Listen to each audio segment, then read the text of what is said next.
Steve, Well, okay. good afternoon, everyone. This is another one of our Outright Invite presentations, and we have the special honor today to welcome Shawn Stewart Ruff to talk about his new novel, Days Running. I believe this is about the fifth one we've done since we started this program. We even hosted Steve just a while ago with one of his plays. We did that most recently. And so we are excited to have Shawn Stewart Ruff here to talk about Days Running. And I hope we have some questions that we can stimulate him with. Okay. Kevin?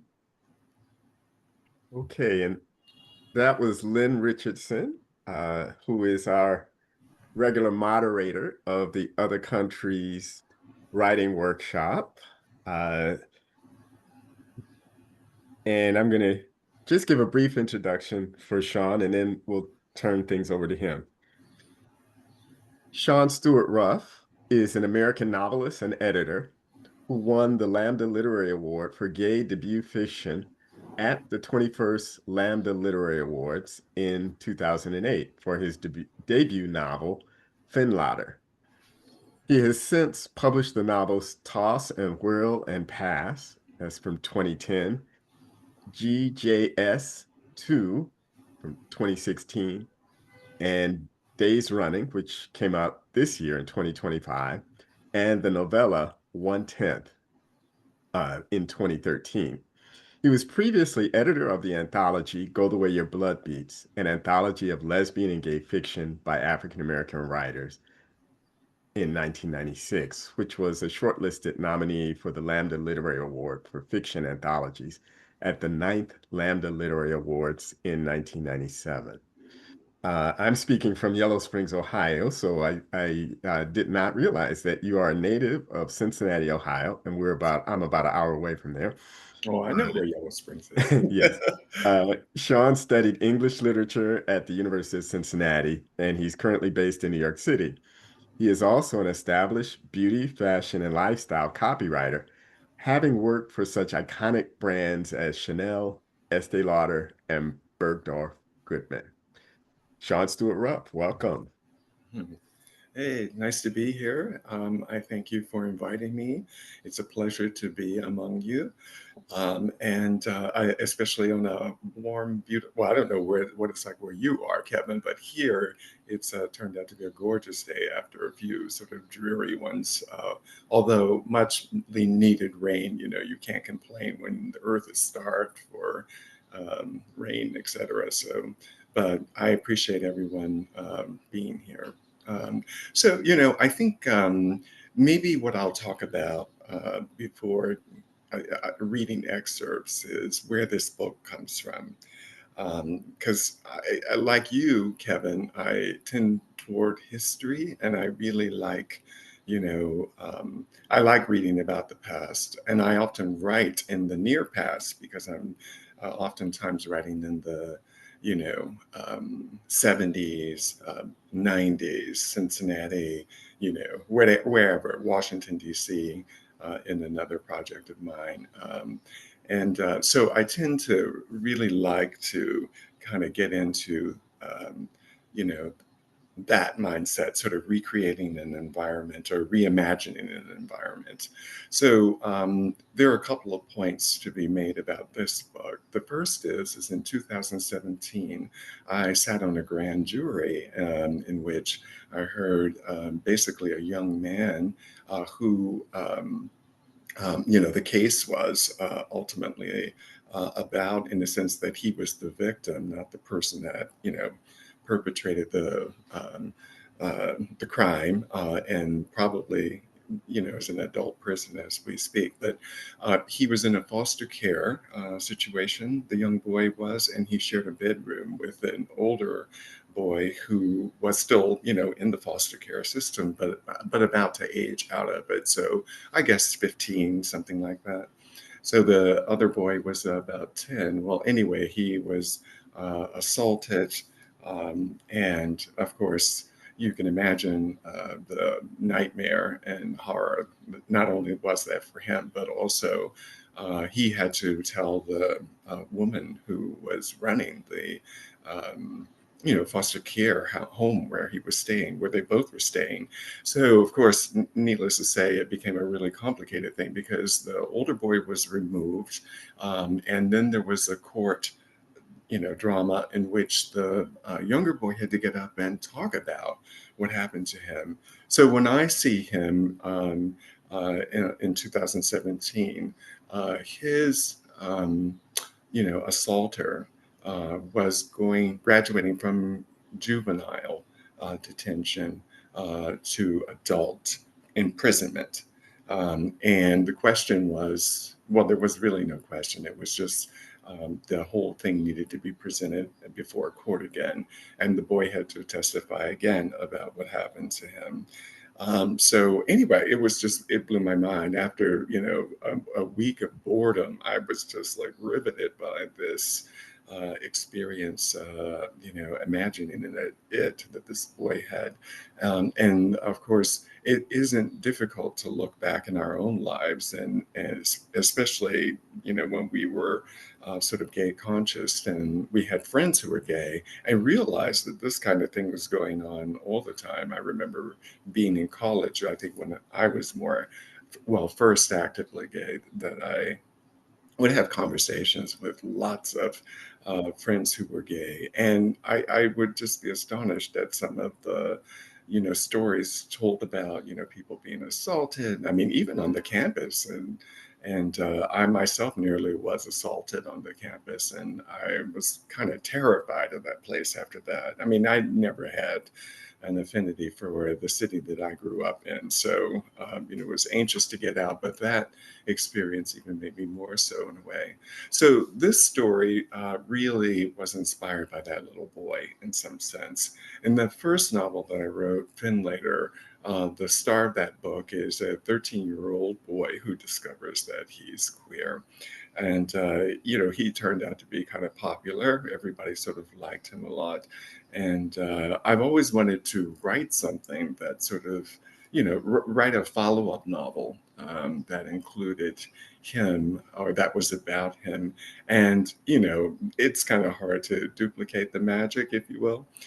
So I just kept pushing it aside. And then when I, thought about this boy, I began to make a connection between the two, because, practically same, not same age, but, it's ballpark age.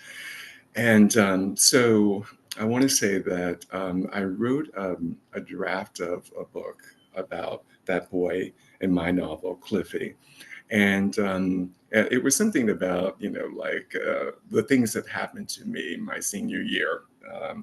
And one of the things that happens to him is he has a sexual experience with a grown man, as opposed to boys his age, which is, kind of what he had been doing in the first novel. And in the second, that he's kind of, definitely, flirting with, again, his peers, but he has an experience with a grown man. And it's an experience that I wouldn't describe it as violent as much as it was regrettable. And, so the big thing is that this was something he would never tell anybody that happened. And, this was part of the senior year. So I read that the whole manuscript and just kind of zoomed in on that one, storyline. And I thought that's the book. And I didn't have a book in mind until then. And it just kind of flowed out of me, because I could reuse, repurpose a character who had worked for me and who was also very interesting and I think probably well formed, and let him experience what that little young boy did in juvenile detention, but then make it also a plot that not only made more sense for the Cincinnati boy, but also had sort of bigger ramifications. And the historical part of it is that sodomy laws were not reversed in Cincinnati, well, in Ohio, in the state of Ohio, until 1972, I believe. And consent age hadn't been changed until 78. So in 1978. So in the new novel, Days Running, of course, Cliffy has a boyfriend. And throughout that whole novel, he is fearing that his boyfriend's going to end up in prison or in jail or something like that because there's an age difference between them.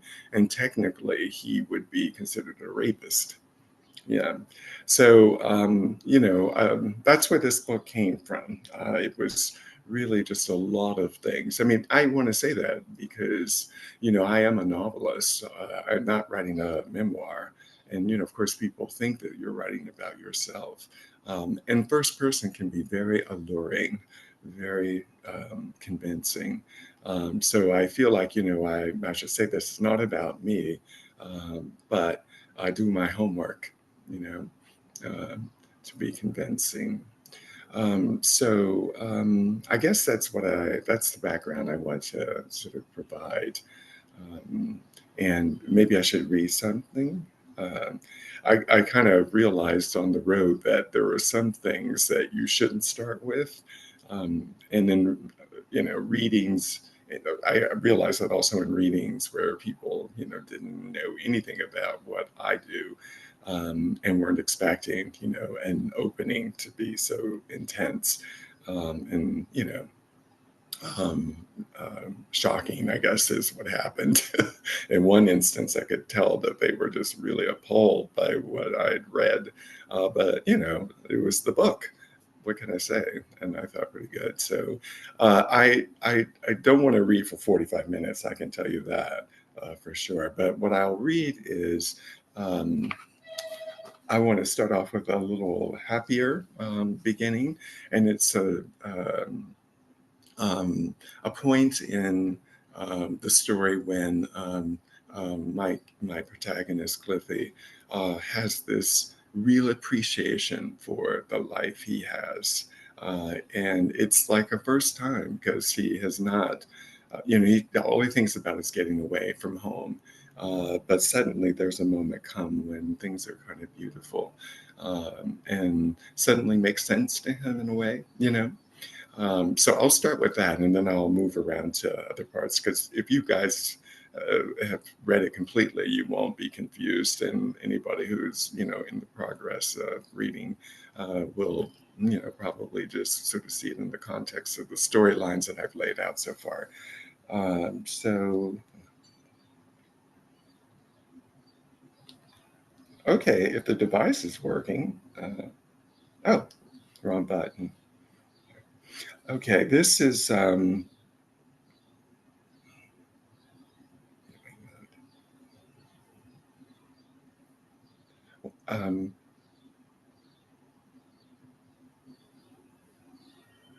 yeah, I just lost my space. Sorry. Oh,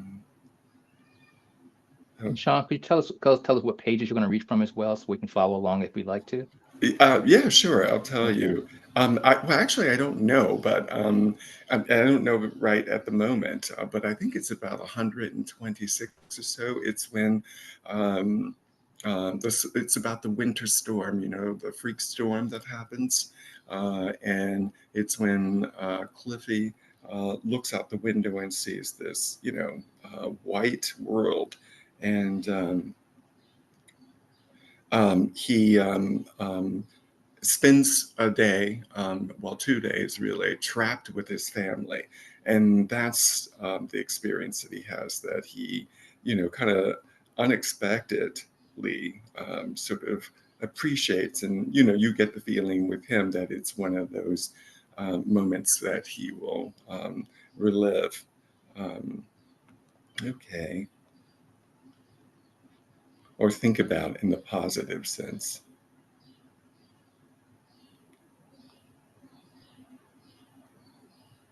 If I can find it. Well, maybe I should just do a search here. I'm not the most computer savvy person. Okay, I'm not at all, as a matter of fact. Uh,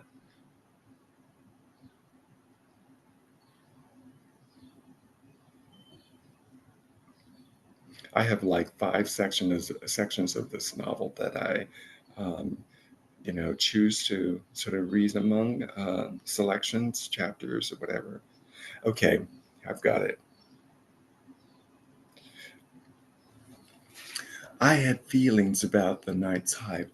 Oh, sorry. One other thing I should point out: what I'm reading is not going to line up exactly with what you're reading, and the reason is that that book or the manuscript was being edited, and I didn't have a copy of the edits, but I was also doing reading events.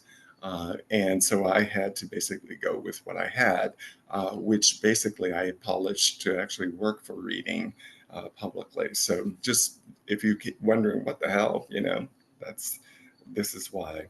Um,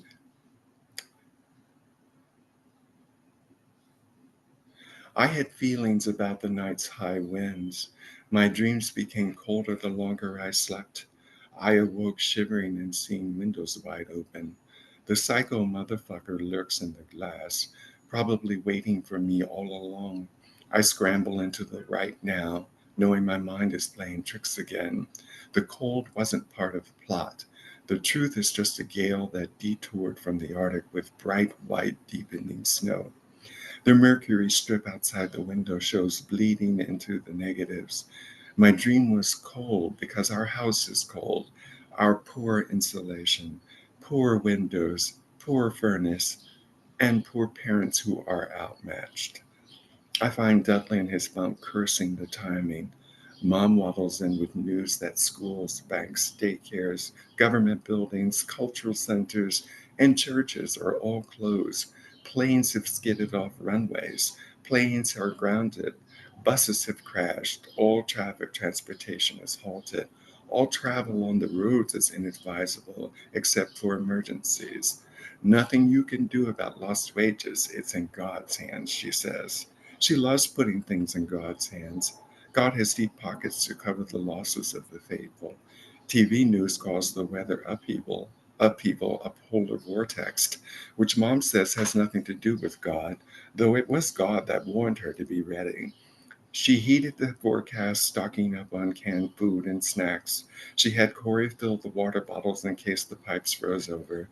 She doesn't trust God to watch over the pipes, but she does trust God to keep the house from exploding.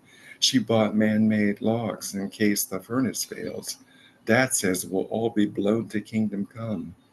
Mom argues the gas line is permanently sealed and says we all freeze to death if left up to him.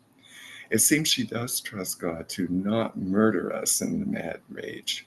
Oh, sorry. It seems she does trust Dad not to murder us in a mad rage, but she doesn't trust him to keep us warm any more than she trusts God to keep the pipes from freezing, though God will keep the house from exploding. The polar vortex comes with the threat of fire. This makes me think of Fire and Ice, the Robert Frost poem about our destructive world. Personally, I've tasted enough desire to favor fire, but there's something calming about the frozen world outside. I side with mom in her God faith,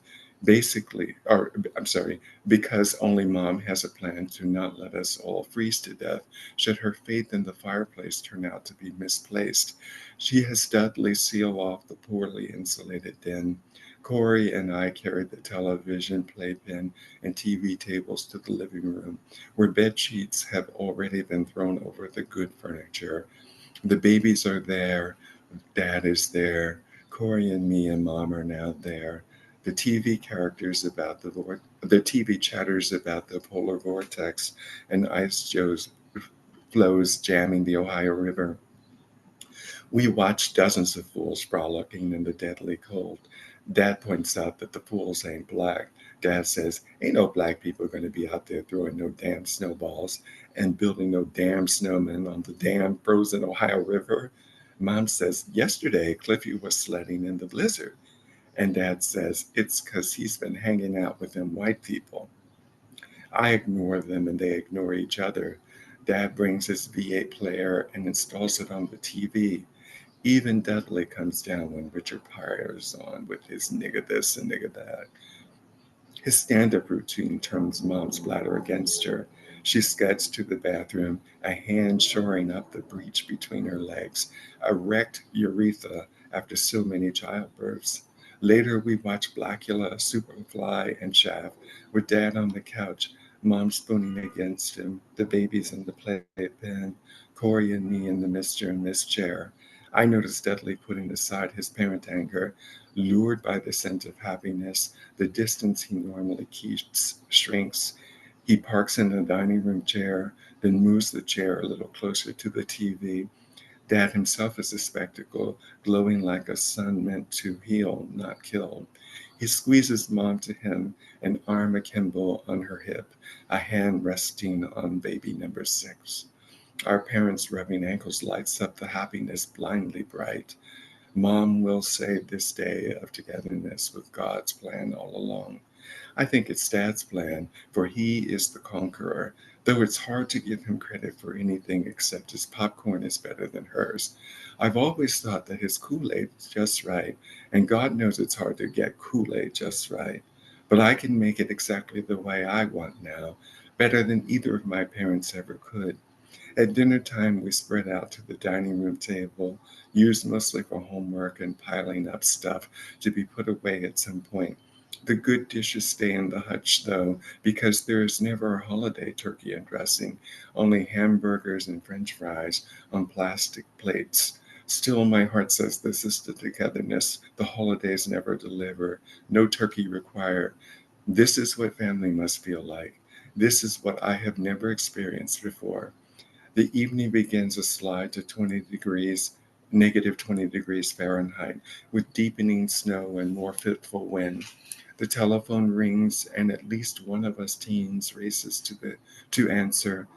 The call I've been waiting for changes everything. I forget about them, for I love Chip more than ever. We are bashful, we are tender, we are daring. How lucky we would be trapped in a storm together, sledding, snowballs, fucking. Such fun we'd have even on the last night on Earth. Okay. Um, should I just keep reading, or would you like to talk about this a little bit? Are there questions or comments?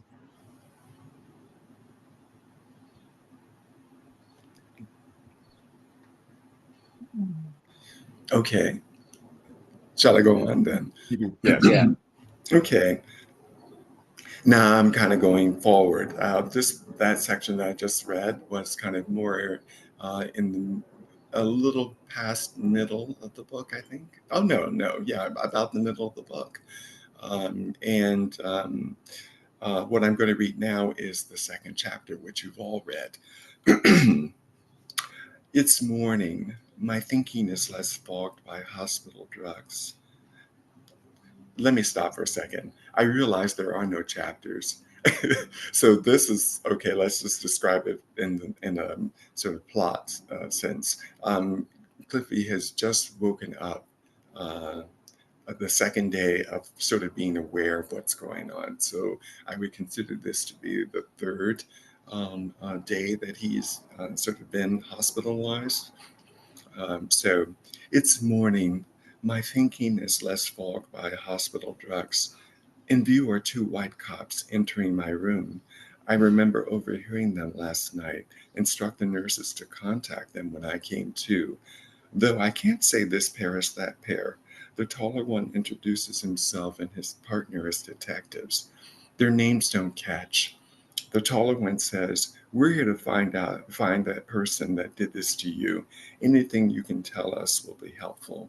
No detail is too small. No details here, big or small, which isn't to say there aren't details of all sizes, only to say that I'm not sharing.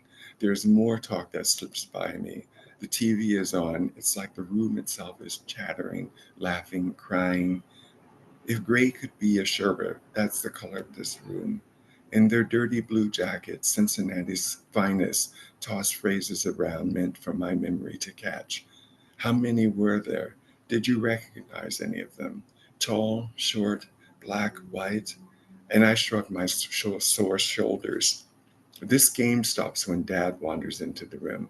He is Vaseline to a glossy sheen, which means don't fuck with me. He looks between the white cops and me and says, I'm his father. Who are you? The lead detective makes introductions again.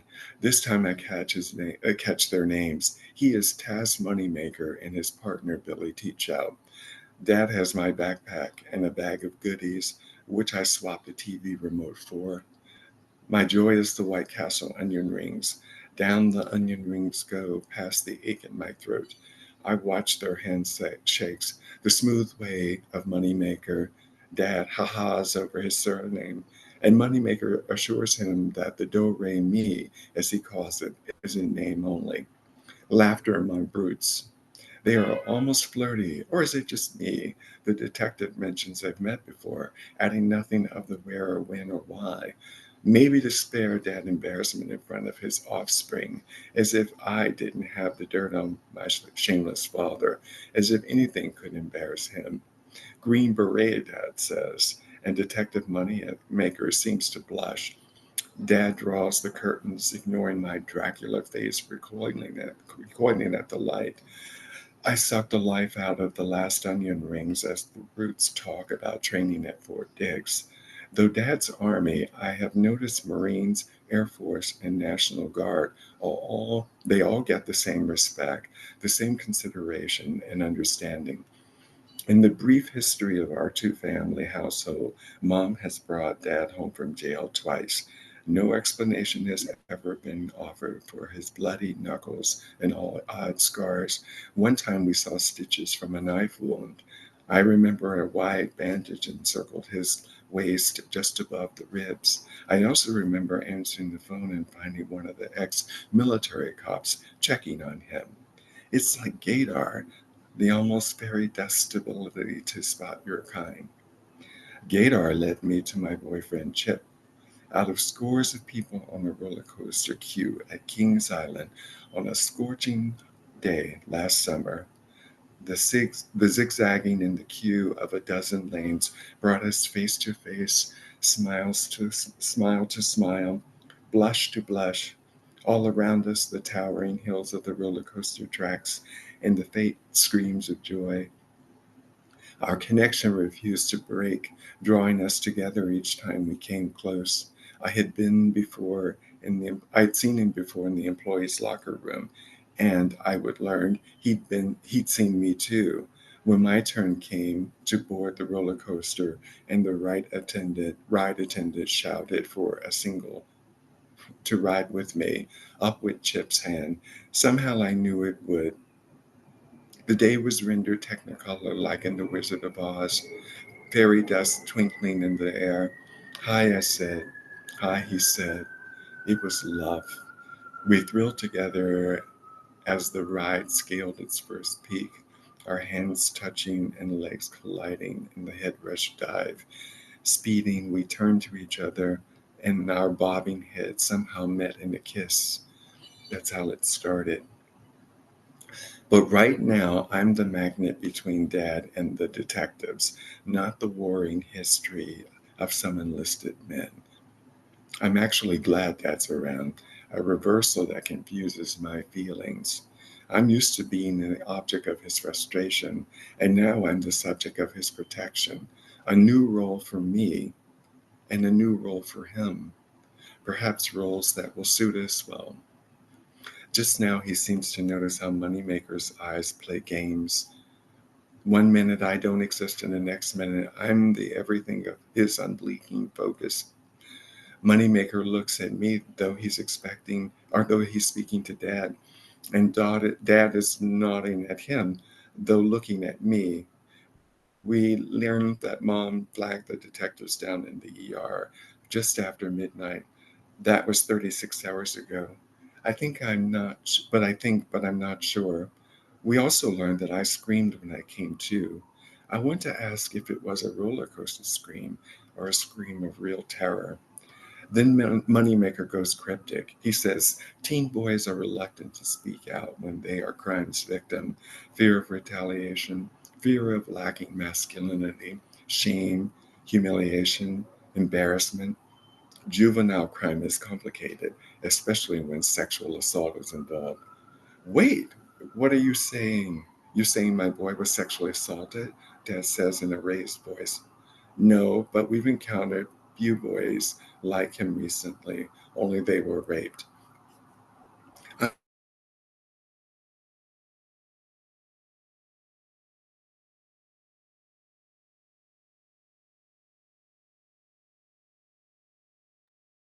seems as though Shawn is frozen.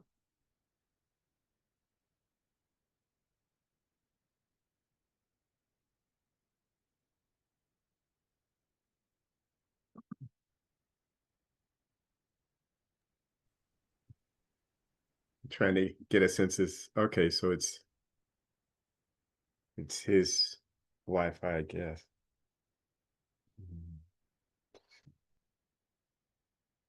Is that the good part? Let me see if I can get a message to him. Or the better part, the best part so far? I just texted him I just chatted on the chat that he's frozen too, so. Oh, Jerome, you said so as well, okay.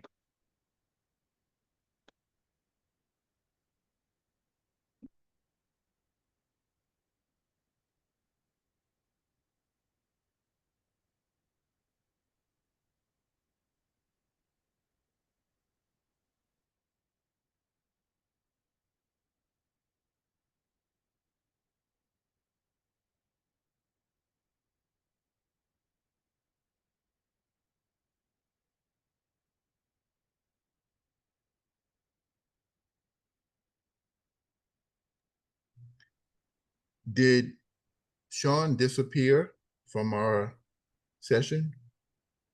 Well, his photographs is up. I mean, his name is up, so I'm assuming he's still there, but he's probably No, probably I'm realizes. not. It was some technical problem, and I Okay. disappeared. There So you are. I wasn't even finished with the last couple of lines when I got cut off. Yeah. Shall I finish that and then we discuss? Or, Sure. You go back to where you were. Yeah, if you could yeah, maybe go back to you said something about juveniles, and there are several of them who've been Right. raped, and that's when it froze. Okay, I'll go back to that then. So I'll go back to the dialogue. Um,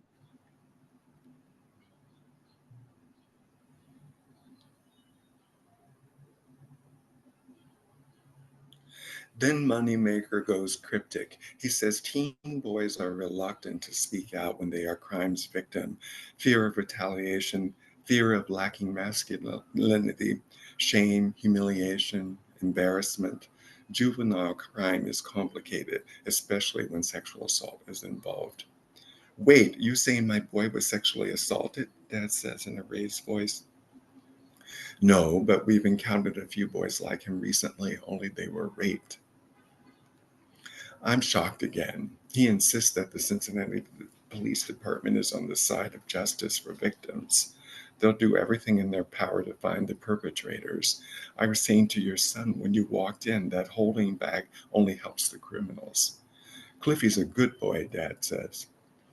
I don't doubt that, the detective says. He's going to be a lawyer, so he won't be holding anything back, knowing those punks will get away. We'll be in touch. Dad knows so little about me. That will change as the facts break like freak waves. Watching their handshaking, I think how Dad doesn't need to grease his skin to shine. His steadily looks are those of a glowing and knowing sun god. Even buttoned and zipped up in a white factory uniform, he radiates heavenly to ladies and soldiers and gay boys alike. None would believe he is a Death Star. That's what he is, though. The cops leave, and Dad says, boy, in case you don't know what a Green Beret is, it's straight out of a comic book, a goddamn Captain America. The dude will be bagging up suspects and closing this case fast. Watch. Good, I can't wait to catch the punks. Good, he says. Thanks for bringing my backpack. I appreciate the White Castle's onion rings, too. Yep, he says. I decide not to complain about the burger, if you could call that greasy swipe of gross chewiness a burger. I know that we, his 5 children, are 5 in number, with a 6th on the way. But I shouldn't have to remind him that I only like the fish fillet. A good dad would know this. A good dad would deduce that I don't want the curtains open. I should say something about what's happening to me, about being hospitalized, or about my alleged drug problem, which is a damn smear, a smudge on my character. Dare I bring up the 4th dimension of window panes? And what about missing school? But anything I say could backfire. It's easier to yawn like I mean it. In my listless, sarcastic way, I do mean it. He leaves, and I close the fucking curtains myself. Okay. Excuse me, my throat got so dry reading all this. Thank you so much, Shawn. Wow.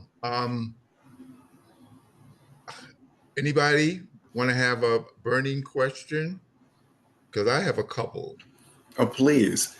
Enough with the reading for a minute. The throat just gets really dry with the constant talking. So go ahead.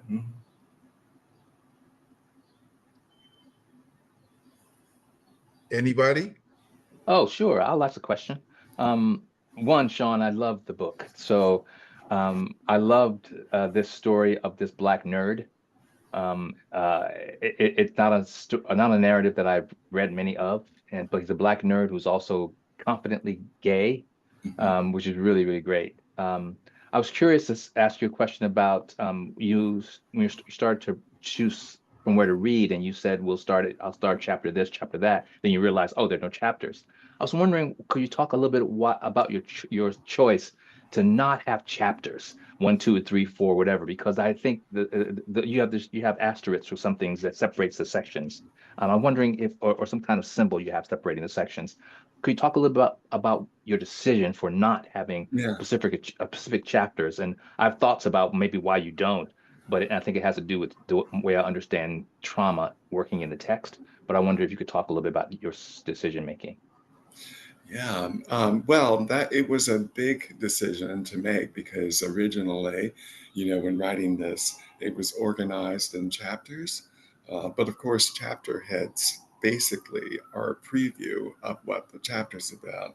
And what I wanted here in this story, and I hope, I managed to pull it off, was the sense of no time, that everything is about the Cliffy is reporting on how he is in the moment for the most part. But at some point, the narrative is kind of driving what he is experiencing too. So, of course, he's all over the place. And I deleted all of the the titles, the text, or the chapter titles.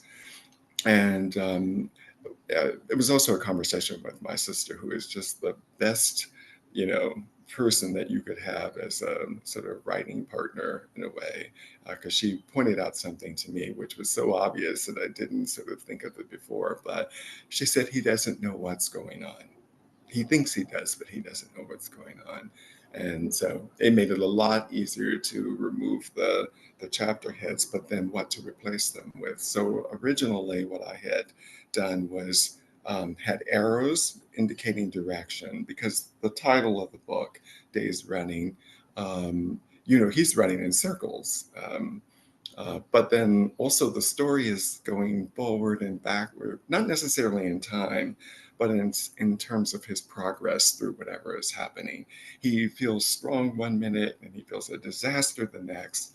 The boyfriend is really sort of they are in competition with, kind of a plan of action. And, it's very difficult, I think, for Cliffy to manage that relationship when he really needs to, and he does eventually. But he's so enamored of this beautiful, man that he has as a boyfriend that he doesn't want to destroy it. And the backstory there, obviously, is that he doesn't want to be like his mom, sort of a person who is not sort of great at relationships. But anyway, I'm not getting off on a point here. So when I turned this manuscript in, I had a feeling that there was going to be a problem. So I didn't say anything about the arrows, but of course, when I saw the laid out, book, there were these giant gaps between relatively short paragraphs and, some long paragraphs. And it kind of didn't really sort of make sense, at least on the page. But I talked them into my arrows idea, and they sort of appreciated its connection to the story and also its connection to the title of the book. I mean, these things are all related, in my opinion. Yeah, so that's kind of how it all kind of started. But the other thing is I want to say that, a narrative structure, and I'm usually very propelled by structure in that sense, kind of what my goals were in writing it this way. And I want to say that what I wanted to go for was a feeling of the thriller, the sense of sort of the plot speeding forward, but then slowing down and reversing, and you kind of don't know what's going to happen. I mean, ultimately, you do know what's going to happen, I suppose, although there's no description anywhere on the book jacket, for instance, the inspirations of this book. I mean, it just doesn't speak to that at all. So you might know where the book is going, or you might not. But the idea was to have it just be this free fall, because the novel really only exists between December and the end of school, and then the end of school is not even specific. It's just the moment at which Cliffy and his father have a moment together. But it kind of, if you think about it from my perspective, laying out the titles and or sort of making the story more obvious as you're reading through it by, hints and directions. It would kind of take away, I think, what is an asset. I mean, I think that's kind of the reason the book works, if it works at all. It's because of that sense of, you really are engrossed, and you're repelled, maybe. I think a few people are, lots of people are sort of, this is not the book that they want to read at the time. But I've often heard from, friends relaying what other people that, they share the book with have sort of observed. And that is, as they don't want to deal with it at the beginning, and they're kind of restless in the middle because they don't, know what's going on. And then of course it all kind of lights up and speeds through a whole lot of red lights and green lights, and there you are. And of course, driving is a theme in the story too. Movement is, period. So, yeah. So, thanks for asking that. Yeah, thank you. I actually didn't notice that the symbols were actually arrows. I had an image of asterisks, but I looked closer and they actually are arrows pointing forward. So Yeah. yeah. Oh, thank you for that. Well, but the thing is that I really wanted the arrows to go in different directions, because going forward implies progress. And that's not what it was going on. I mean, there is progress, but it isn't necessarily indicative by a symbol like that. That symbol seems to say the wrong thing, but you pick your battles. So I didn't argue over something like that. Yeah. I mean, I won in the end. I got arrows. Yeah. Excellent. Yeah. Does anybody else have a question that they'd like to ask? Yes. Interestingly, I saw the symbols as asterisks as well. Oh, So, interesting. yeah, I didn't see arrows.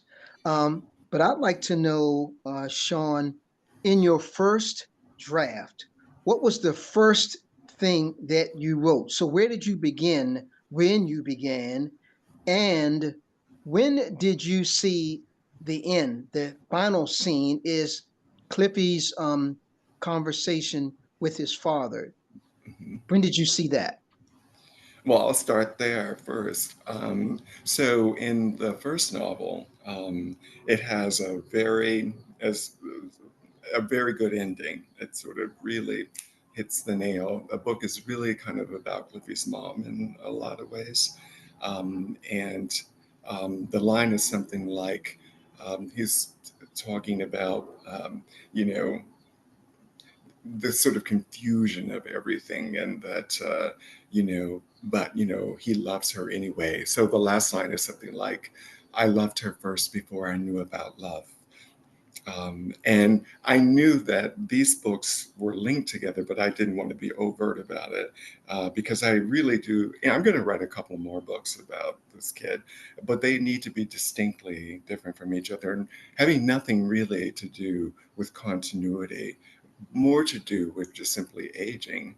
You know, I want to write a book about him when he turns 50, and I probably will, at some point. But yeah, so the new novel had to have an end that kind of touched it. And of course, the story is really about Cliffy's father, and Cliffy's sort of strange reconciliation with him, a man he is really afraid of, a man who has betrayed all of his trust. And here he is at the end of the novel, grateful for an intervention that he didn't ask for and that maybe he doesn't even morally believe in, but also kind of realizing that, you know, he's a coward, because it took, you know, basically being pushed against the wall rather, and thrown into the arena because that's what his boyfriend does, and that, you know, the whole bicycle confrontation. Yeah, so I think that that's how I came to the end. I mean, it wrote itself in a way, because I always knew that that's where the novel was going to end. And as to the rest of the novel, well, I want to say that draft that I initially wrote, the first draft, but it was so unlike this, you wouldn't, there's no connection between the drafts, honestly. But nevertheless, it's the first draft that inspired everything that came after. And it was the opening of that, or rather, the opening of Days Running was inspired by a scene um, in that first draft in which Cliffy has, you know, woken up in the hospital. And he's thinking about how to sort of hide, you know, what's happened, and no one, and that no one would know what happened. You know, I come to think of it, I don't. It wasn't so much of being at the hospital as it was that he was hurt, and he was afraid. He was physically hurt. I mean, I didn't get into it, but the guy had a really big cock, and he'd never, you know, had sex with anybody like that before, a grown man. And, you know, something goes wrong with the plumbing, but it resolves on its own. But anyway, Cliffy's not going to go tell anybody what happened to him, though he's terrified. He, you know, gets on the gay hotline in the story in that first draft. And, you know, it just all was, what can I say? I like stories that are really tight and hold together on that journey from page one to, you know, 300 or whatever. And it wasn't working for me. But that scene was, in a sense, the scene of waking up and realizing what's going on. That worked for me big time.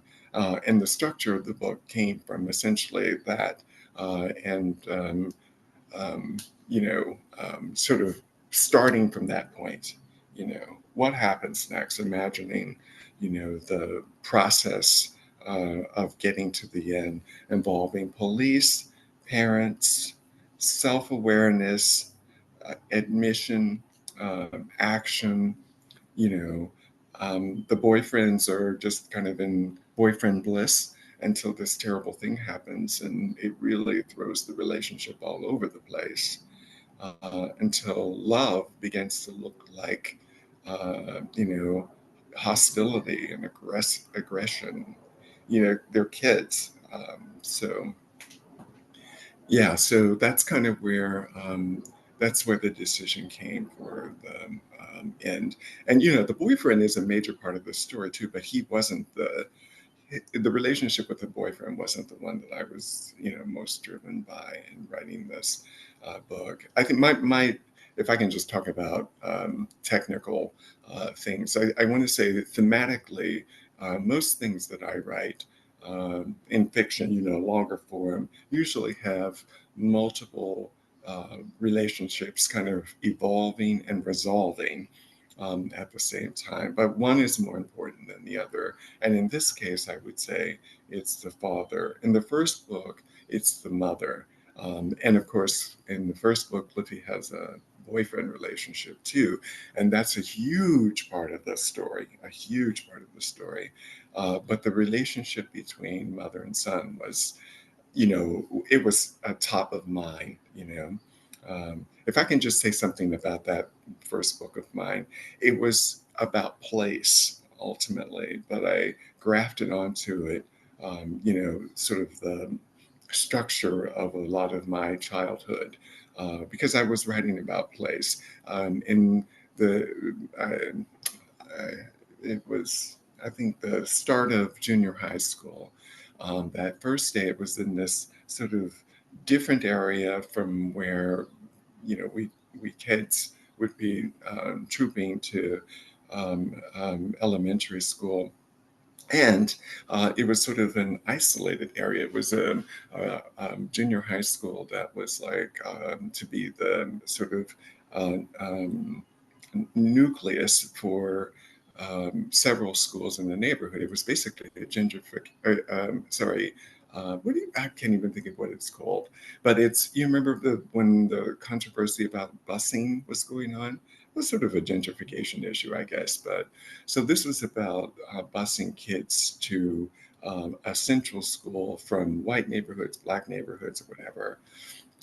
And we were leaving school. This was maybe the second day.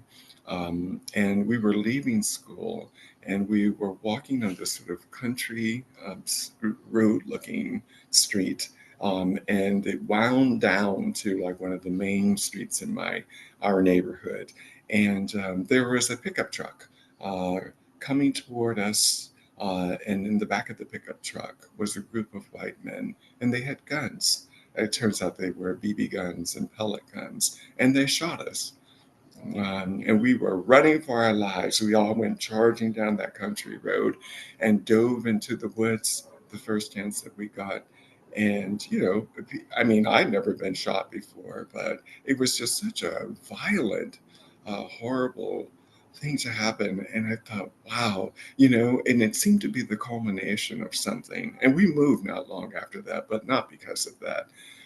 But it seemed to be the culmination of growing up in this place where I grew up, which was in a projects, but it was a project, uh, uh, you know, um, that was constructed for white people, and black people lived there. And you would have thought, um, well, I want to say that people were really.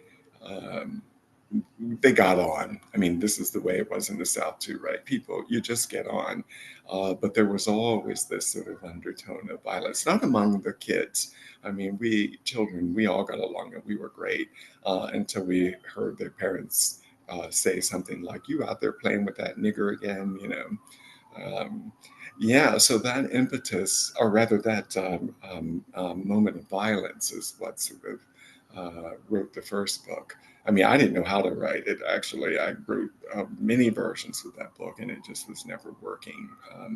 And then all of a sudden, I kind of had an epiphany watching a film and figured it out. But yeah, so you know, uh, the Days Running is its own thing, but I often think back, and especially when I'm sort of thinking about Cliffy's inner life, how that first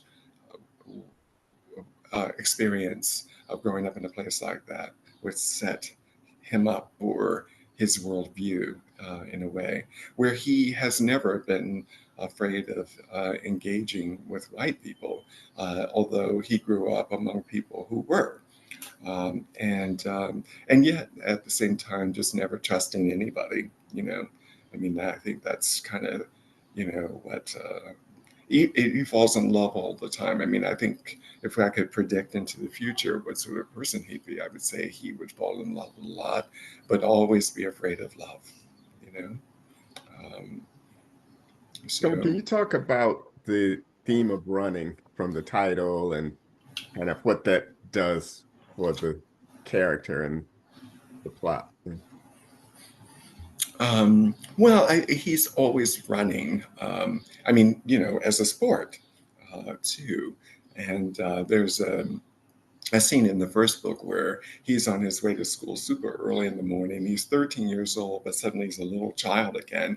And there's a great big pool of water, and he jumps in it and splashes the water all over the place and, you know, gets his shoes messed up and stuff. But it's a kid-like joyful moment. So running is a theme of Cliffy's world, in a sense. In terms of its you know, presence in the book. I mean, I really, well, I like metaphors a lot, and so the running was like a big driving, you know, kind of metaphor in this book. Actually, not just simply running, but at some point, other kinds of moving sort of take over in this story. The cars, Cliffy's relationship with Chip in the novel happens in a car, basically. Chip's car. They are driving, you know, I mean, there's a moment when Chip, you know, goes into Cliffy's house, but pretty much everything that happens with them is in motion. And, you know, suddenly the motion stops. That's what I liked about that idea of, you know, speeding forward, whether that's in a car, running a race, or on a bicycle, and then crashing against something that just kind of throws everything off and maybe hurts you. And, you know, but you get back on the bike, you learn to race or choose another race, another way to race, and you just get another car. Or you know, something, you know, life goes on. And that's also about the future, isn't it? I mean, if you say life goes on, then it means that something's coming after this, and that's the future. Yeah, so I like that. You know, I tend to title my books after the sort of driving idea of the novel. So I think probably most writers work that way. I don't know about you guys on your writing, but I think titles have to serve the thesis, which the fiction is. You know what I mean? Yeah. I don't really have a question, although I've enjoyed all the questions that have come so far. But where I am in my limited depth into this book is just in awe-inspired. There's so many things that and I don't really have a question. I have all these things that I think are so well done in this book. I love your metaphors. You started talking about your metaphors. Um, but I love the easy way you come up with very novel and original metaphors to describe these emotional and psychological states of Cliffy or his world or the challenges with his family. I love, for example, your conversation that explained the N word between Cliffy and Chip, Mm-hmm. that whole biracial thing. I love how you get into the mindset of a young person. In fact, I didn't know they were arrows. I thought they were like asterisks or something. And after flipping, I'm reading this on a Kindle, and after flipping so many pages, my mind said, well, when is this chapter going to end? When is and I'm just flipping the pages and Yeah. flipping. And then at some point I said, oh, there's probably no chapters. So then I started thinking, well, what's that all about? And then the title kept coming into my mind. And just like you said now, your explanation of running, there are all of these notions of running. My brain played with the sound of days, Yeah. Days, but it also played with the sound of Daze. Ah. So every time I thought of this book, I kept thinking, oh, well, Cliffy is in a kind of a daze, and he's trying to figure out what has happened to him after this assault. Mhm. And things are just piling up on him, one after the other. One asterisk, another asterisk, another asterisk. Then he meets Chip. Then they do this, you know. And all of that was so fascinating to me, not to mention the first person that I think is so difficult to write, first person and present tense. So most so there's just so many things that you've done so well. And I was just flipping, like I said, from page to page to page. And so I'm super excited to now try to finish this. Well, thank you. I D- appreciate d- that. does Really. anybody else have something they want to ask or contribute? I'd like to know, Stuart, you talked about running uh, Mhm. as a theme. Did you do any research on running track? And then in general, what research did you have to do to create this story? Uh, let's see. Law stuff, definitely. Um, uh, Track stuff, yes. I have a friend who's a runner. So, I fielded questions. I often, tease out interesting tidbits about my friends, and, some of that ends up being, um, compost for something I ultimately end up using in my work. But yeah, I think the advantage of writing about a period that you're really familiar with is that you kind of visually know it, really well. And you also know it in some sort of emotional kind of way. So the combination of memory, of, as unreliable as memory is, actually, I think that's the advantage of a writer, unless you're trying to write something that pretends to be accurate. But the sort of rewriting of the past. I mean, I think the memory is so useful in the construction of creative work. But yeah, and I want to say that I don't think I have much success in other works, because even if they're in first person, they're not about that place that was so, relevant to my life, which I grafted onto that story, that first novel. So all of the Cliffy novels are written in first person. And of course, the springboard from probably anything that I will do down the road is that very first novel. So the first novel really does kind of set up all of the ideas in a way, and also a kind of structure, if you will. Not necessarily whether or not to have chapters, but I mean, it's episodic. There's something that's sort of tossed out at the beginning of the book, and at the end it resolves, but not necessarily in a tidy kind of way. My editor said something really interesting to me. She wanted me to resolve the relationship between the boyfriends in Days Running, and it's that. I mean, I ended up, doing what she asked me, because I didn't want to be a troublemaker, but also because it wasn't objectionable. It just didn't feel like what I wanted to say about them, because I don't think things are ever really resolved. I mean, we always go back, even if they are resolved between people, we go back and we think about it in an unresolved kind of way. So I don't like the idea that things are so, kind of. The period is really ellipsis in my mind. You know what I mean? The period is not the end. It's just a moment, and maybe a final moment in a way, but it's not that that's over. I mean, you live with it forever. So I don't even know if I answered your question. I feel like I just am all over the place. You did. Thank you. Okay. Lynn, I was going to say, so I wanted to comment on something that you said about, yeah, oh my goodness, I can't remember what it was now, but um,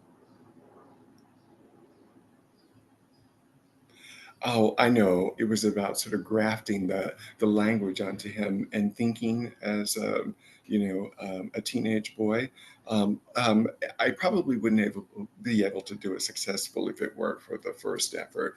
But in my third novel, there's a teenager, and he is 16 years old, and it's a little more problematic because he I want to say that the world that he is in that novel is complicated. He ends up in a situation in which he ends up hustling. He's been sort of talked into it by this corrupting influence friend, but I don't know that I've pulled it off. I mean, I wrote a book and I thought it was really good, but I probably, if I could pull anything back, I would take that book back and revisit it. I mean, it's hard to be satisfied ever with anything. I'm afraid to read Days Running again. I don't want to read it. I had to read Finlater over again because it was iterated in a few different ways. Uh, uh, you know, and I had to read the manuscript and make sure and approve it. So only when forced, because I never want to read any of these books again, But the one that I feel insecure about, which is GJS, that's the one that I think, you did a good job, but you didn't do maybe you could edit this book differently. So I'd pull it back, but. What was also insightful to me in your earlier comments was how you told us about the inception of this book, from that story and the jury duty with the 2017. And I was just impressed that as artists, that's what we do. We live life, we experience life. And you took a situation you were a part of, and you heard that boy get up on the stage, on the witness stand, and tell his story, and it affected you as a writer, as a Mhm. novelist. And then you found a way to express parts of that story through your lens, through your vision. And I thought that was very insightful for us. Shawn, there's a message in the chat from Una Kareem, who is on, Oh, yeah, my homegirl. She's from Cincinnati. and I'll read Hey, it. If you oh, Congratulations, I came to support and learn, and I look forward to getting this book. I love the conversation and hearing about your process, research, and our shared love of metaphor. My curiosity is even more piqued by your reference to growing up in the South and in projects constructed for white folks. Love hearing you discuss how relationships evolve and resolve or not. Gentlemen, thank you for allowing me to be a part of this reading and discussion. Bravo, Shawn. oh, that's sweet. That is He so says, as sweet. artists, we live life, we experience life. Lynn Richardson. He Yeah. just said Well, that's great. Well, thank you. that. Thank you. Yeah. Thank you. Lynn, just to go back to what you were saying, I think, I mean, I like doing research. This is back to the history thing. So I sent a message to Kevin a few years ago. Kevin, I hope you don't get embarrassed when I say this, but I sent a message to him asking if he knew anything about gal guys. Have you ever heard of gal guys before? No. Well, basically, they were inmates on chain gangs. They were assigned to chain gangs, and oftentimes you'd find them working in coal mine kind of places. And they were basically there to service the workers. And I just thought, oh, that's got to be a gold mine for a story. But when I asked Kevin about Gal Guys, he says, "Have you ever read?" We're texting to each other. He, recommended that I read. Um, oh God, I'm just Scott, blanking. Scottsboro Boy Godsboro Boys, yeah, by Haywood Patterson. by Haywood Patterson. And, I read that book and it just blew my mind. And I'm not kidding. I wrote a novel just like that. I was so excited by that book. I mean, horrified because it's a horrifying tale that Haywood tells. Um, but I was just, what can I say? Really transformed in some ways. And I wrote a novel from beginning to end. And I think it's a great novel, but everyone says it's grim and, the prison stuff. And, anyway, so I just kind of pushed it aside. I mean, I want to do something with it at some point, maybe turn it into a Broadway show. Well, that it might have more success than the Scottsboro Boy show had. There was a Yeah. Broadway show. Oh, yeah. Never Yeah. do that. So Haywood Patterson was the oldest of the Scottsboro Boys, the 9 Black teenagers that were Mhm. falsely accused of rape in Alabama in the 1930s. And it becomes a cause celeb worldwide. They have probably 2 or 3 trials. At one point, they're sentenced to death, but eventually they do get out, but all of them Mhm. serve some time. And Haywood Patterson,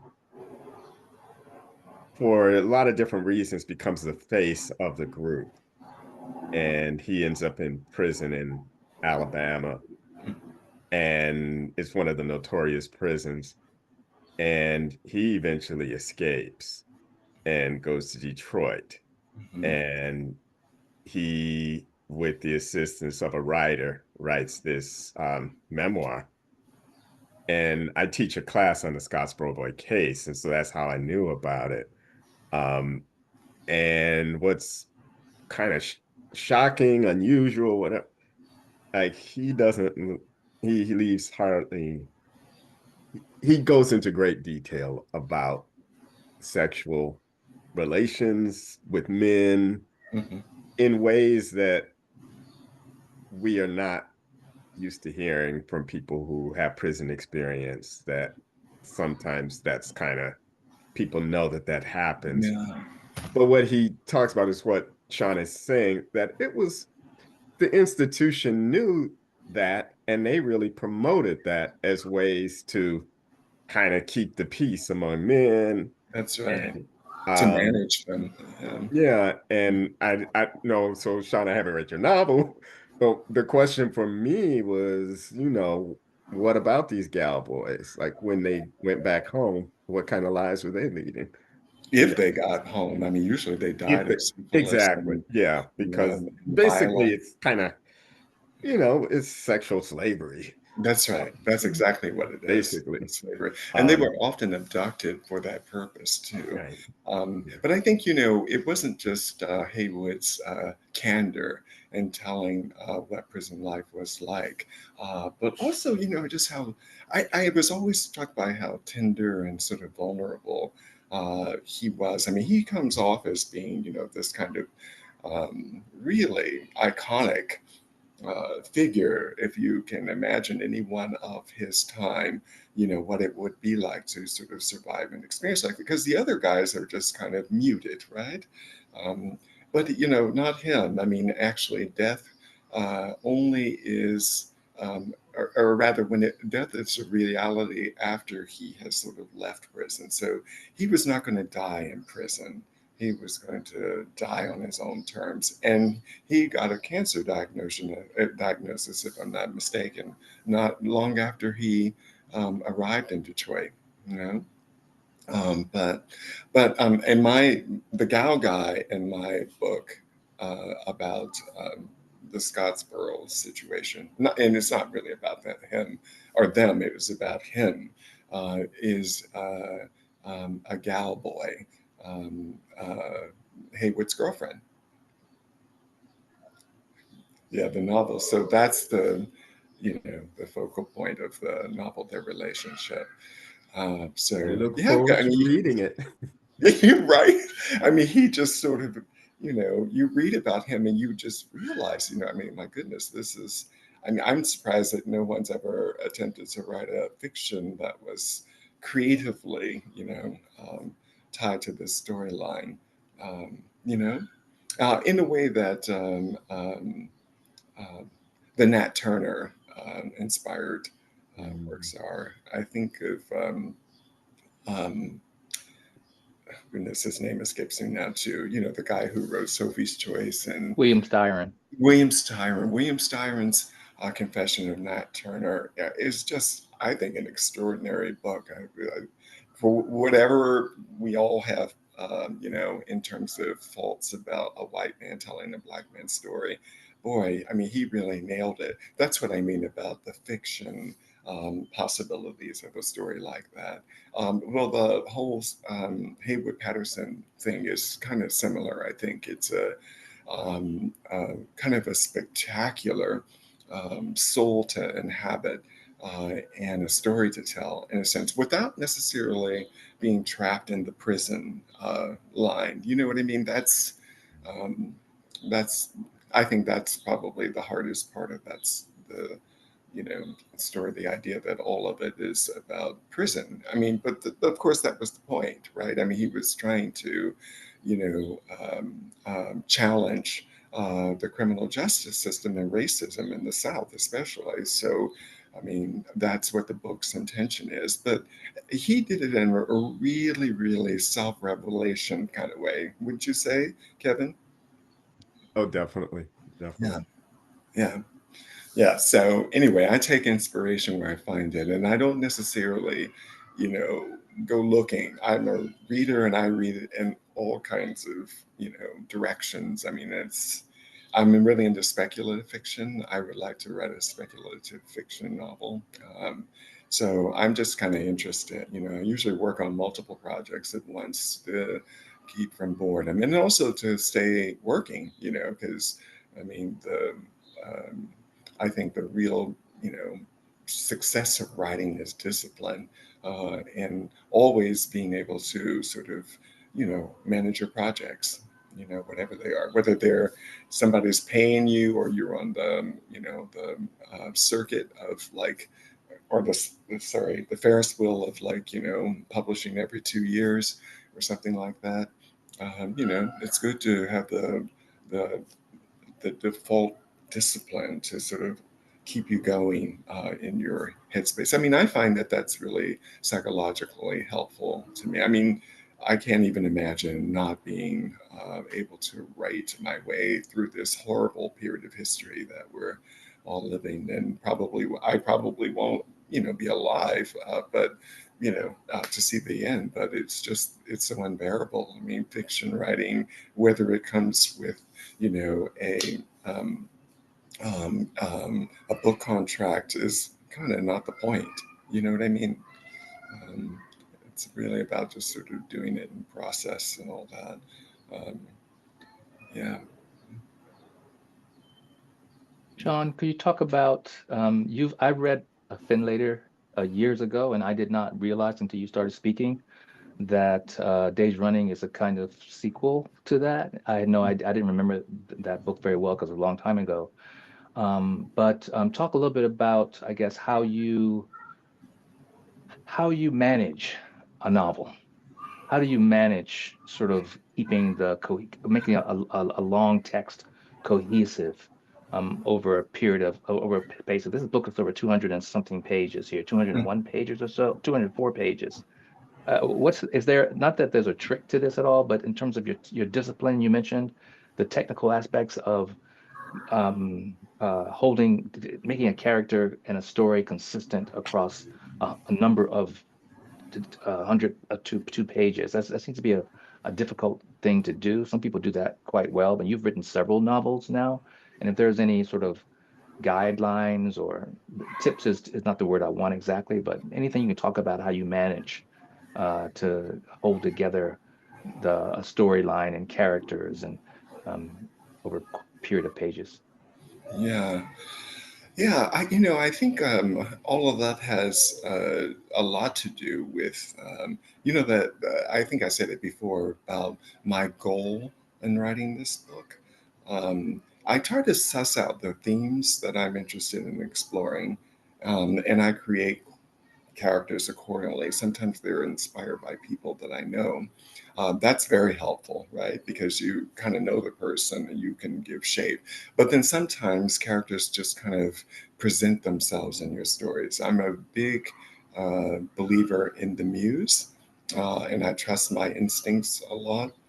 Um, um, and I would say, but just having a goal. What kind of book is this that you're actually writing, and kind of why are you writing it? I don't necessarily think of why I'm writing something as in a justification, but why is this occupying space in my mind? That's kind of the way I see it. And as I said, I had in mind that um, um, Days Running was going to be a thriller. So, what does a thriller sort of conjure up in your mind? Um, and I think, asking yourself those kinds of questions are actually really helpful because I don't want to suggest that, we default to some kind of genre or anything like that.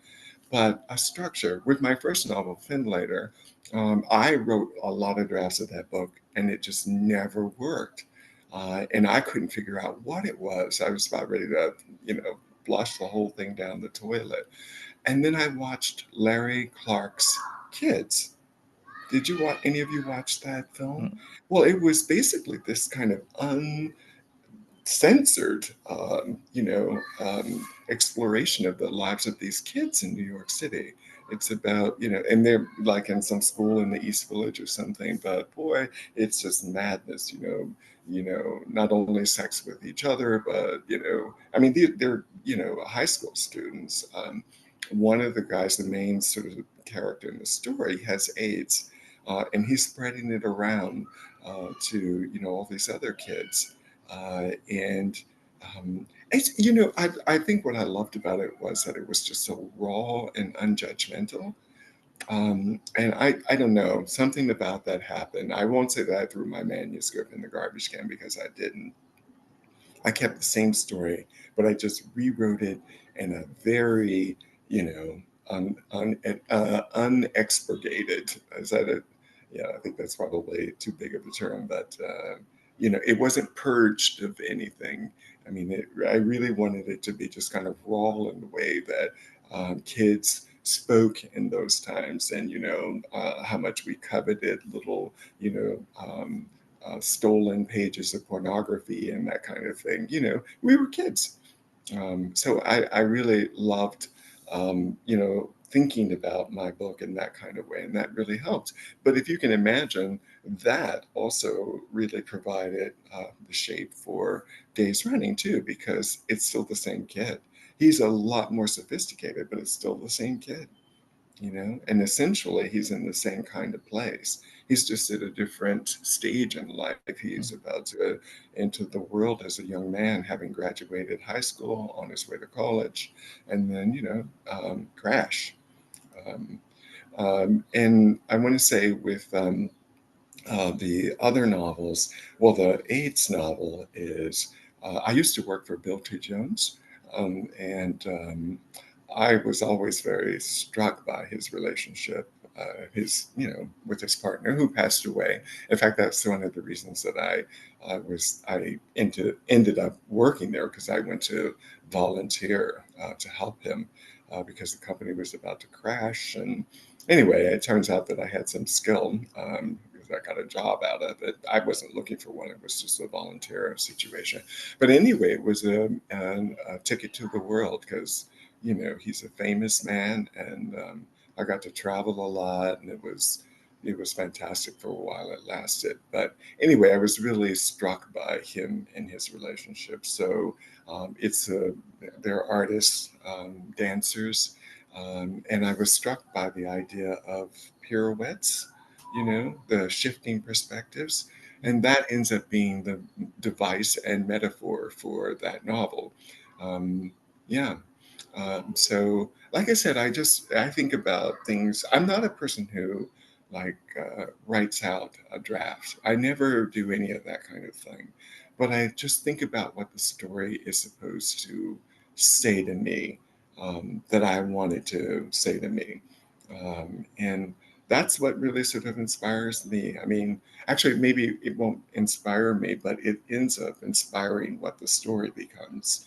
Because what will inspire me will be like sitting on a grand jury and hearing about this kid and hearing this kid talk about what happened to him. You know, he's the source of the story, but my execution of it is about my intentions. You know, I wanted to write a thriller. How do you write a thriller? So it's a, you know, straight. There's hardly any reflection. I mean, in the sense of backstory. I mean, only with the lover, the boyfriend, is there a little backstory, but that's like a paragraph. I mean, right now, I'm writing a small novel about them, how they met. It's sort of an amusement park story. But yeah, so you know, the elements of thriller writing are grafted onto this book, and like I said, in Tuswell Pass, it's this pirouette, and um, and GJS2. I don't really know what the well, yeah, yes, I do. I remember what it was. The device was a narrative that is picked up like in a relay race by every character. So writing the first chapter, not our section is about the kid, and the second section begins where the kid leaves off. Um, and the third section begins where the second section ends. But there's a lot of drama that goes on in the story, and the second, or rather the last section, sort of turns into its own thing. But the idea though was to write a relay kind of race novel, you know, so the perspective changes. I wrote all of those. Oh, right, I'm sorry, the kid is in first person. The father is um, well, the third, yeah, I don't remember quite, but um, it's not first person. I'd say second person or third person. Third person, actually not second, third person, but third person. But third person, you know, where I may be in his head, but I'm also in the head or in describing everything around him. So you're not seeing through his head, through his eyes, unless I tell you, as you know, and telling you what to look at, in other words. And then yeah, I want to say the third section is more or less the same. I feel like it's, yeah, I don't remember. You know, it's been a little while since I wrote these things, but you see what I mean about I sort of creating structures in my head before I even really get going. I mean, like after hearing that case about the kid, I didn't take notes to myself, but what I often do is when I get an idea, I sit at the typewriter at my keyboard and I just kind of close my eyes and write. And to get a sense of the story, I try to create like about 50 pages of it. I think of scenes that would be in the story, and I try to write a scene which turns into many scenes, and then I try to put them together and see if it's going anywhere. And I have a lot of, you know, books that I've started that I had high hopes for, but you know, they don't work out. But I've written a couple of historical books now, and several other novels that are in my laptop. You know, because I really feel like I've got my sort of process and my connection with my muse down pat. I sit down and get busy. I have never been blocked. I've never had a problem like that. I think it's because it was so hard coming to the opportunity to write. You know, it really wasn't until I moved to New York. And I had a boyfriend who was a very, you know, supportive person. I think, you know, where I came from, nobody was really sort of interested in writers. You're supposed to either be a lawyer or you know what I mean.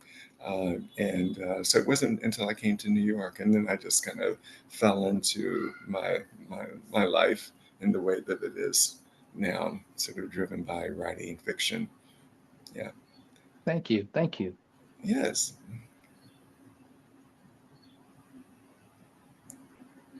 I don't know what time what we're doing for time. I want to ask another question if I could. This is a technical question as well. So, your dialogue in this novel is really wonderful in terms of the Black vernacular, how the different characters speak, the father, the mother, Corey. I like Corey's way he speaks, and they're differentiated, I think, really well. Also, the way Chip speaks. Everyone has a very distinctive way of speaking, but they overlap in a way. I wonder if you had any pushback at all from the editor about how Cliffy speaks, because he uses words now. Like, he's a very smart kid, but he uses some $5 words occasionally.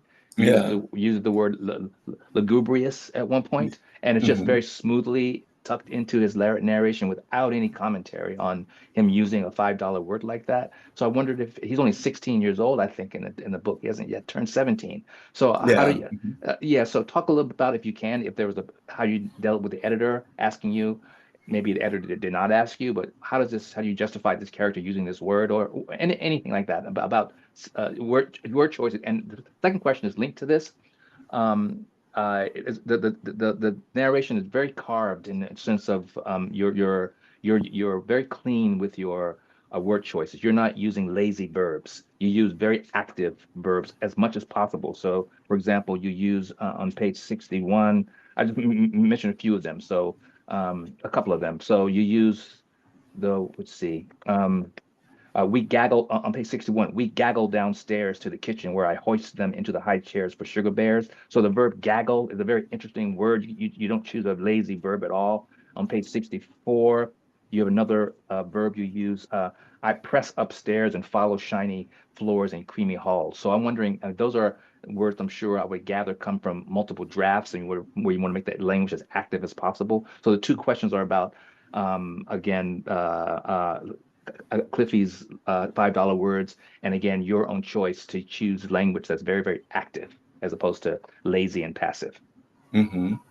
Well, I think, with Cliffy, it really is a point of difference.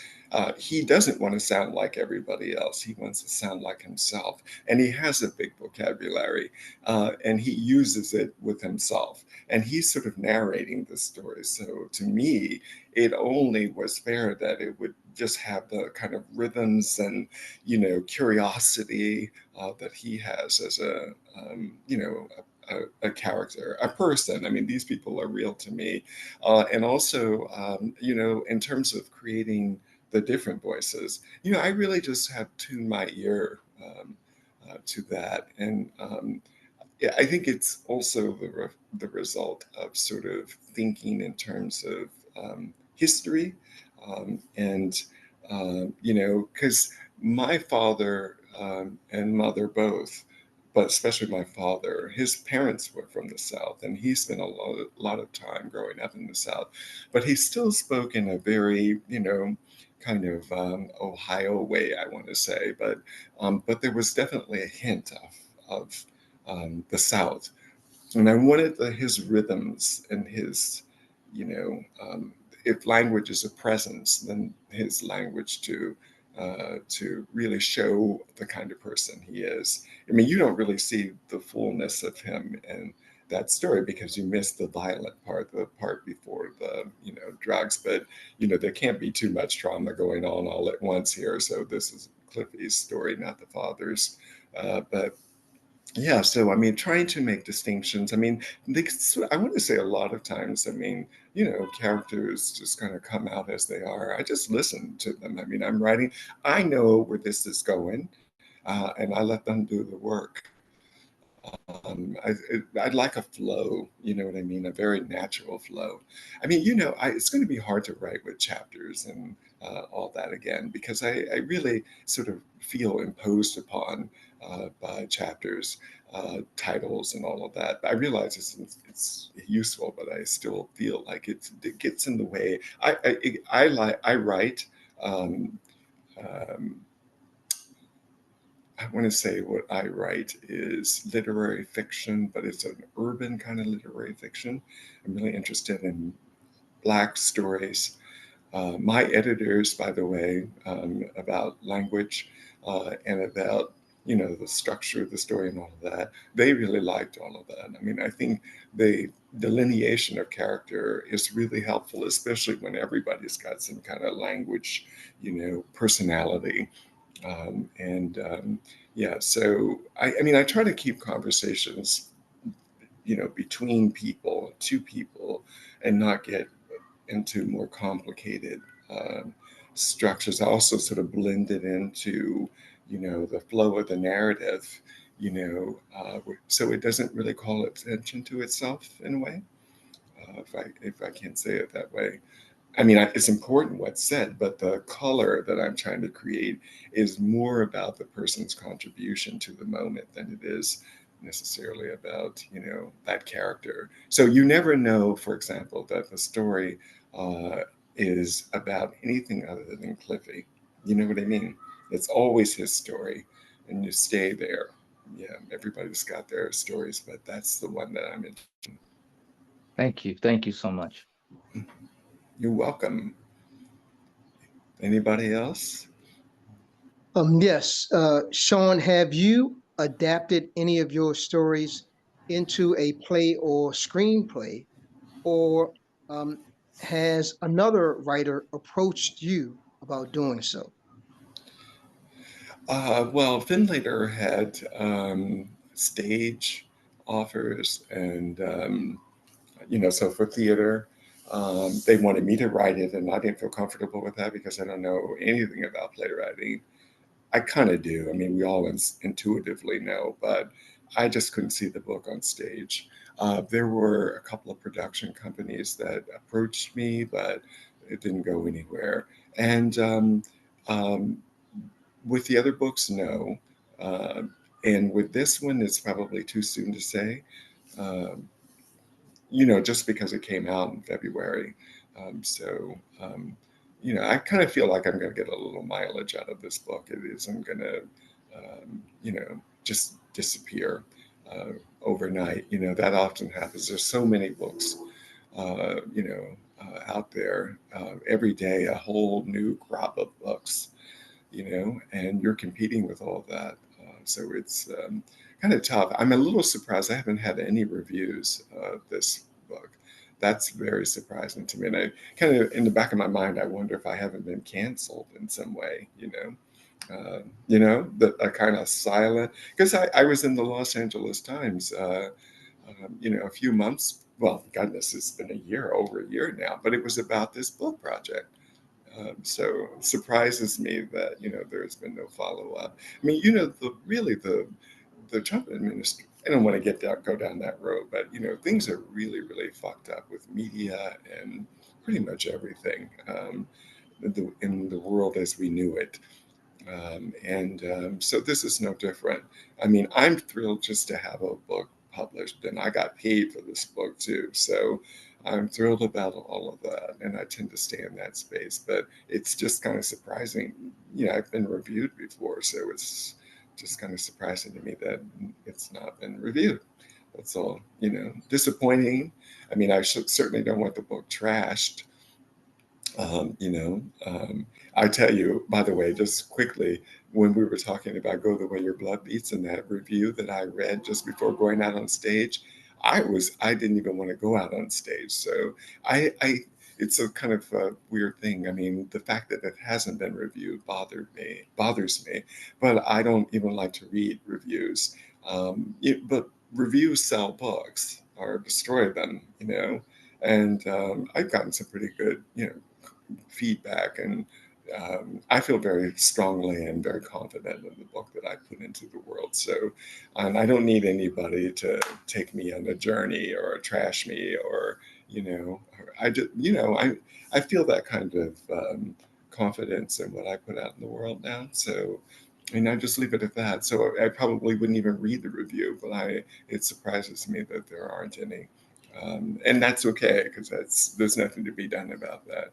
Like I said, the book just came out in February, so it's not too late. Um, did I answer I, the question at all? oh, Okay. I'm having a problem remembering what I'm asked.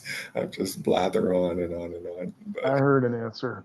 Shawn, this is Robert. I just want to thank you for reading today, and I'm I ordered the book while listening, so I'm looking forward to reading it. And thanks for a view into your process. And yeah, I'm really glad you were here. I'm glad we're Yeah, able to host you. yeah, thank you. I appreciate that. Yeah, I haven't seen you in ages. I see you on Instagram. I'm still here. Yeah, Yeah. right. Yeah, we're all, yeah, just still here. Yeah, my goodness. But no, it's been a pleasure. I'm glad to get to interact with you guys. And, this at this time, I've never been personally into writing groups so much. I just had to figure things out myself.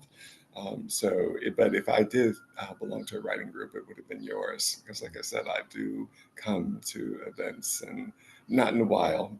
Well, Kevin, you and I saw each other not too long ago at Yeah. one of your events, come to think Yeah. of it, right? Mm-hmm. Yeah, Yeah. yeah. Yeah, so I'm still connected. But, you know, um, I'm glad to connect with you in a different way. I really Yeah. appreciate it. And So thanks for Sean, listening. Yeah. Mhm. Sean, you on Instagram, you say? Yes, yeah. Okay, I can find you there, Shawn Stewart Ruff or Sean Ruff, or it's the easiest way to find you.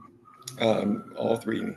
Sean Okay, Stewart. I'll look for you because I want to send you my article that I wrote on the Oh, go to the yeah. blood beats, but also maybe other things because I really love the book. I teach a course on trauma literature, Mhm. and this book Cliffy is traumatized, and the book sort of exhibits some of the features of some trauma literature that I study and teach. So anyway, it's a lovely book. Congratulations. Well, thank you. Can I say one little thing about that Sure. trauma? I was really sort of afraid of a trauma book. And this is why the language and everything is so kind of artful, because I wanted it to be more than that. I want the novel to be dismissed as a trauma story. So I appreciate you bringing it up because I was very, very conscious of that and worried that I would end up, for example, in an interview and being expected to discuss trauma. And that I'm used to happening with Finlater a lot, that I would be brought to talk about the book and it would end up being a discussion that was about trauma or something like that. And I don't pretend any expertise at anything other than writing fiction. And that's my expertise. It isn't, I claim it for myself. I'm not talking about what or making a comparison. But anyway, so I'm glad you said that, and I'm glad that I get a chance to sort of clarify intentions because that was very important to me. I wouldn't have written the book if it was going to be classified in that kind of way. Because I'm not an authority. I think people who know that kind of story should be the ones to talk about it. You know. Thank you. Yeah. Shawn, thank you so much for your generosity in sharing this story with us and also your journey in writing this. Then, um, our next event will be the workshop a week from today at 2 o'clock. And if you are interested in participating, most of us are regular participants, but Jerome, if you are interested, you can get the information on our Facebook page. And Okay. then go ahead. Somebody. Then next month, June 19th, we'll have a face-to-face event in New York City. It'll be our summer solstice open reading, and that's Hmm. going to be on Thursday, June 19th at 6:30 at Mazel's Documentary Center at 343 Malcolm X Boulevard in Harlem. That's between 127th and 128th Street. Oh And, yeah. Yeah. and we'll have something on the Facebook page in the next week or so. But that's June 19th. That's a Thursday, Juneteenth, 6:30 to 8:30 at Mazel's Documentary Center. And Hmm. so Yes. Oh, thank you great. all for attending. Also, I do have copies of Days Running at discounted price provided by Shawn. So if you do want a copy, I put my email address in the chat. Just email me and I can make Oh arrangements to no. get that to you. Robert, I think you were traveling when we announced Okay. that we had the book Yeah. available. Okay. I'll try to cancel my Kindle version and get in touch with you. Okay. Until next time, Shawn, again, thank you so much. Yeah, thank you. I Okay. appreciate it. Bye-bye. It's great spending time with you Bye. guys. Thank you all Have for a great joining us. weekend. Thank you. Okay.